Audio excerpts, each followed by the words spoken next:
Всем привет, друзья! Я Диктор Мастера. Сегодня у меня маленькая распаковка. Заходили за хлебом, купили белый батон, вот такой батон. Написано, что заварной. Доширак купила, хотя в тот раз купила, мы еще не поели. Вот доширак с говядиной. А в тот раз я, по-моему, с курицей покупала. Я редко ем такое, но иногда хочется покушать.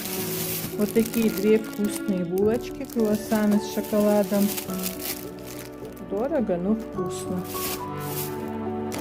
Вот такую мелкую вермишель любит мама. Купила 3 пачки. Я ее особо не люблю.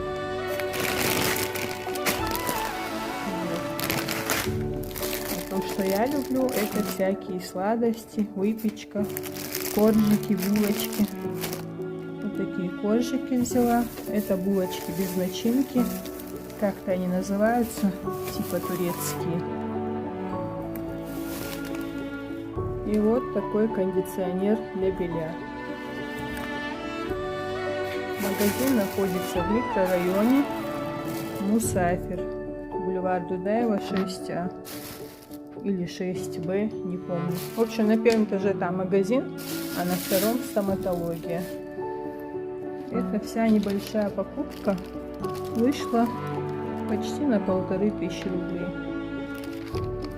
Еще одна распаковка у меня была внеплановая в понедельник, но я ее еще не выложила. Вот это я сейчас уберу, и потом будет распаковка с Валберес. Просто будет пыль столбом стоять, поэтому продукты сейчас хочу быстро убрать. Всем хорошего дня, друзья, отличного настроения. Кто любит обзоры, распаковки, ставьте лайки, пишите комментарии, поддержите канал. Все, всем пока-пока.